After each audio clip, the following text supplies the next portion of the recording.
আপনাদের এই পর্যন্ত কেউ বলতে পারবে না যে আমরা কোনো রকম কোনো খবর প্রচারে বাধা দিয়েছি বা হস্তক্ষেপ করেছি।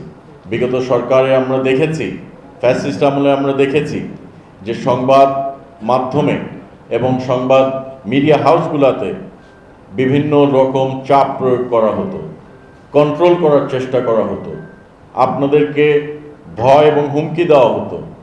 আর আমাদের শাহনওয়াজ সাহেব যেটা বলে গেলেন, তেলের ড্রাম, রেলগাড়ির তেলগাড়ি বানাই দিছিল। তো এইগুলা কিন্তু আমরা করছি না এবং আমাদের করার সেই মানসিকতা নাই। মাননীয় প্রধানমন্ত্রী তারেক রহমান সাহেবের নির্দেশ, গণমাধ্যম চলবে নিজ গতিতে, গণমাধ্যম থাকবে স্বাধীন। একটি স্বাধীন সার্বভৌম দেশে গণমাধ্যম তাদের নিজের ইচ্ছা মতো লিখবেন, তবে আমরা আহ্বান জানাবো বস্তুনিষ্ঠ সংবাদ যেন আপনারা পরিবেশন করেন।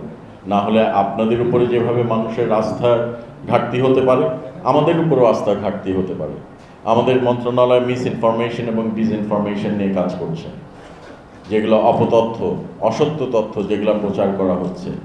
এআই দিয়ে বিভিন্ন রকম ছবি ভিডিও বানানো হচ্ছে, বিভিন্ন রকম অপপ্রচার চালানো হচ্ছে। এআই কিন্তু পজিটিভ দিকও আছে, নেগেটিভ দিকও আছে। আপনি এআই দিয়ে একটি ভালো মরালি কারেক্ট যেটা ওইটা করতে পারেন, আবার এআই দিয়ে কিন্তু মরালি ইনকারেক্ট যেটা ড্যামেজিং, যেটা চরিত্র হনন বা ক্যারেক্টার অ্যাসাসিনেশন যেটা আমরা বলি, সেটাও করা যায়। Spanish digital print tiles, ATI tiles, এক টাইলসে জীবন পার।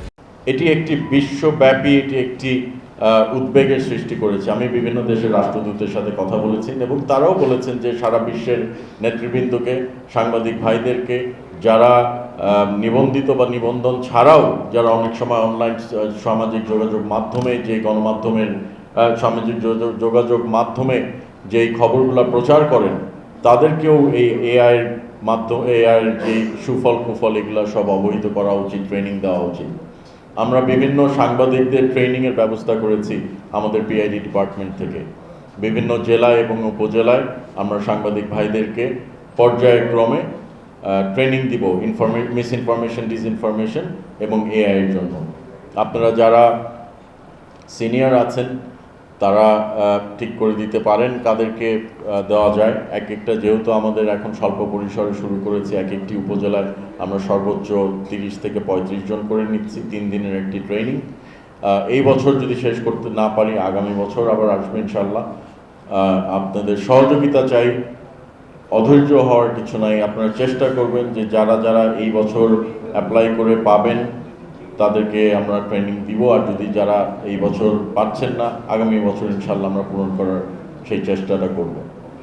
পরিশেষে আপনাদের যে দাবি দাওয়া দিয়েছেন, আমি আমাদের একজন বক্তা বলে গেছেন, আমি কিন্তু আপনাদের গণমাধ্যমের ব্যক্তি।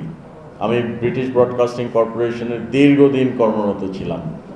আমি সেই অভিজ্ঞতা কাজে লাগাতে চাচ্ছি এবং সেই অভিজ্ঞতা কাজে লাগানোর জন্য মাননীয় প্রধানমন্ত্রী তারেক রহমান সাহেব আমাকে এই মন্ত্রণালয়ের প্রতিমন্ত্রী হিসাবে দায়িত্ব দিয়েছেন।